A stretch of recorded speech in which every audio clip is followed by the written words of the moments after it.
जिसे छोटी काशी भी कहा जाता है, जहां पहाड़ी पर माता देवसर वाली विराजमान है। इसी कड़ी में हरियाणा के मंत्री कृष्ण कुमार बेदी ने परिसर में पूजा अर्चना की। इस दौरान कैबिनेट मंत्री कृष्ण कुमार बेदी ने कहा कि भाजपा सरकार ने वंचित, शोषित और पीड़ित वर्गों के अधिकार सुनिश्चित करने के लिए डीएससी समाज के वर्गीकरण को पुनः लागू किया है।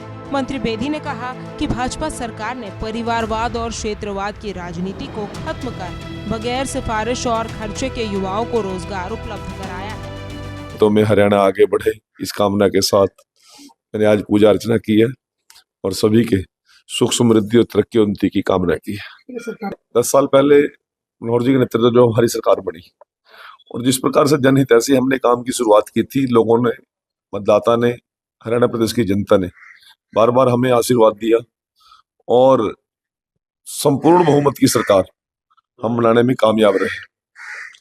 आज तीसरी बार लगातार हरियाणा में सरकार बनाने का रिकॉर्ड है। जो हमने योजनाएं शुरू की थी आखिरी टील तक पानी पहुंचाने की, वो मनोहर लाल जी ही कर सकते थे। घर बैठे बुढ़ापा पेंशन की सुविधा, पूरे गांव के अंदर से लाल डोरा समाप्त कर दिया। शहरों के अंदर जो सैकड़ों सालों से लोग काबिज थे परंतु मालिकाना हक नहीं था उनके पास, उनको मालिकाना हक दे दिया। 24 घंटे बिजली, बिना खर्ची, बिना पर्ची नौकरी और भय मुक्त और भ्रष्टाचार मुक्त शासन देने का हमने काम किया।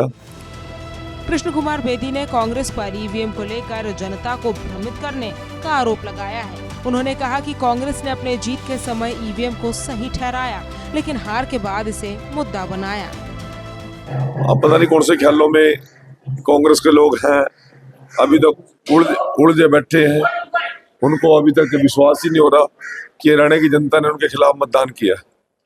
तो आज वो किस प्रकार की योजना बना के बैठे हैं मुझे तो पता नहीं लग रहा, परंतु वो बिना वजह ईवीएम पर जब 5/5 उनको सीटें मिली तब तो कहते थे ईवीएम ठीक थी। हिमाचल में सरकार बनी, कर्नाटक में सरकार बनी, हरियाणा प्रदेश के अंदर भी वो 37 सीटें ले गए, तब तो ईवीएम ठीक थी। आज ईवीएम खराब हो जाती है। वो तो महकमे बांटे बैठे थे, सरकार के अंदर ओहदे बांटे बैठे थे, उनको आज होश ही नहीं है, बेहोशी की हालत में है वो। और यदि ईवीएम हैकिंग का कोई सिस्टम होता तो 90 की 90 सीट निकालते हम, तो 48 पे क्यों रुकते। कृष्ण कुमार बेदी ने जहां भाजपा सरकार की उपलब्धियां गिनाई, वहीं डीएससी समाज के वर्गीकरण, रोजगार में पारदर्शिता और लाल डोरे की समस्याओं के समाधान को सरकार के अहम फैसले बताए। प्रदूषण की समस्या के समाधान और राजनीति, आरोप प्रत्यारोप भी चर्चा के मुख्य बिंदु रहे। भिवानी से इंद्रवेश दोहन की रिपोर्ट, सूर्या समाचार। जिसे छोटी काशी भी कहा जाता है, जहां पहाड़ी पर माता देवसर वाली विराजमान है। इसी कड़ी में हरियाणा के मंत्री कृष्ण कुमार बेदी ने परिसर में पूजा अर्चना की। इस दौरान कैबिनेट मंत्री कृष्ण कुमार बेदी ने कहा कि भाजपा सरकार ने वंचित, शोषित और पीड़ित वर्गों के अधिकार सुनिश्चित करने के लिए डीएससी समाज के वर्गीकरण को पुनः लागू किया है। मंत्री बेदी ने कहा कि भाजपा सरकार ने परिवारवाद और क्षेत्रवाद की राजनीति को खत्म कर बगैर सिफारिश और खर्चे के युवाओं को रोजगार उपलब्ध कराया है। तो मैं हरियाणा आगे बढ़े इस कामना के साथ मैंने आज पूजा अर्चना की है और सभी के सुख समृद्धि और तरक्की उन्नति की कामना की है। 10 साल पहले मनोहर जी के नेतृत्व जो हमारी सरकार बनी और जिस प्रकार से जनहित ऐसी हमने काम की शुरुआत की थी, लोगों ने, मतदाता ने, हरियाणा प्रदेश की जनता ने बार बार हमें आशीर्वाद दिया और संपूर्ण बहुमत की सरकार हम बनाने में कामयाब रहे। आज तीसरी बार लगातार हरियाणा में सरकार बनाने का रिकॉर्ड है। जो हमने योजनाएं शुरू की थी आखिरी टील तक पानी पहुंचाने की, वो मनोहर लाल जी ही कर सकते थे। घर बैठे बुढ़ापा पेंशन की सुविधा, पूरे गांव के अंदर से लाल डोरा समाप्त कर दिया।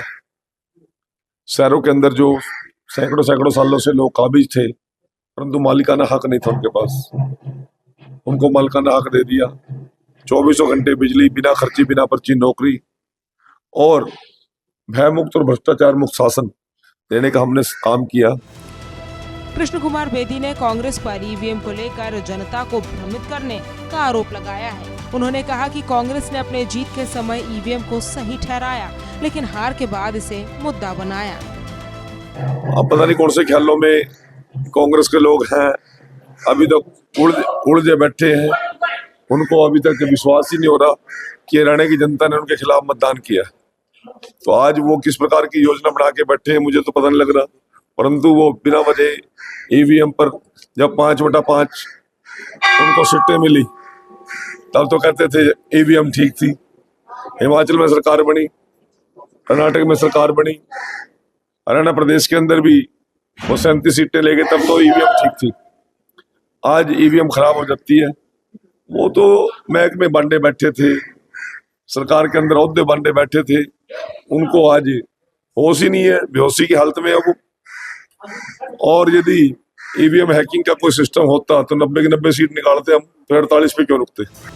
कृष्ण कुमार बेदी ने जहां भाजपा सरकार की उपलब्धियां गिनाई, वहीं डीएसी समाज के वर्गीकरण, रोजगार में पारदर्शिता और लाल डोरे की समस्याओं के समाधान को सरकार के अहम फैसले बताए। प्रदूषण की समस्या के समाधान और राजनीति, आरोप प्रत्यारोप भी चर्चा के मुख्य बिंदु रहे।